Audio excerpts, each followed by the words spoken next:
ஆதியாகமம் 4ஆம் அதிகாரம். ஆதாம் தன் மனைவியாகிய ஏவாளை அறிந்தான். அவள் கர்ப்பவதியாகி காயீனைப் பெற்று, கர்த்தரால் ஒரு மனுஷனைப் பெற்றேன் என்றாள். பின்பு அவனுடைய சகோதரனாகிய ஆபேலைப் பெற்றாள். ஆபேல் ஆடுகளை மேய்க்கிறவனானான். காயீன் நிலத்தைப் பயிரிடுகிறவனானான். சில நாள் சென்ற பின்பு காயீன் நிலத்தின் கனிகளை கர்த்தருக்கு காணிக்கையாக கொண்டு வந்தான். ஆபேலும் தன் மந்தையின் தலையீற்றுகளிலும் அவைகளில் கொழுமையானவைகளிலும் சிலவற்றைக் கொண்டு வந்தான். ஆபேலையும் அவன் காணிக்கையையும் கர்த்தர் அங்கீகரித்தார். காயீனையும் அவன் காணிக்கையையும் அவர் அங்கீகரிக்கவில்லை.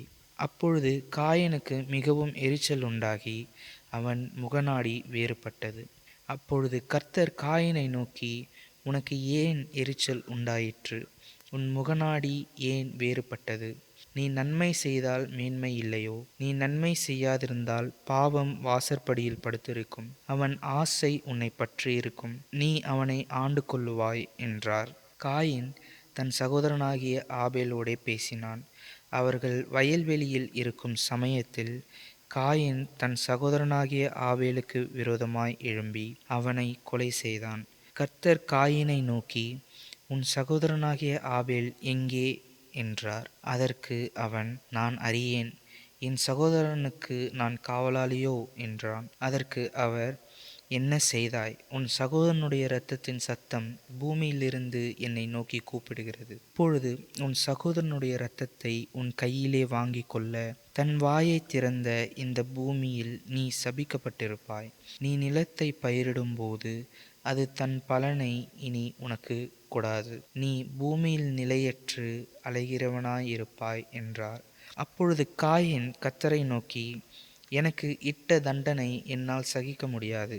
இன்று என்னை இந்த தேசத்திலிருந்து துரத்தி விடுகிறீர். நான் உமது சமூகத்துக்கு விலகி மறைந்து பூமியில் நிலையற்று அலைகிறவனாயிருப்பேன். என்னை கண்டுபிடிக்கிறவன் எவனும் என்னை கொன்று போடுவானே என்றான். அப்பொழுது கர்த்தர் அவனை நோக்கி, காயீனை கொல்லுகிற எவன் மேலும் 7 பழி சுமரும் என்று சொல்லி, காயீனை கண்டுபிடிக்கிறவன் எவனும் அவனை கொன்று போடாதபடிக்கு கர்த்தர் அவன் மேல் ஒரு அடையாளத்தை போட்டார். அப்படியே காயீன் கர்த்தருடைய சந்நிதியை விட்டு புறப்பட்டு ஏதேனுக்கு கிழக்கான நோத் என்னும் தேசத்தில் குடியிருந்தான்.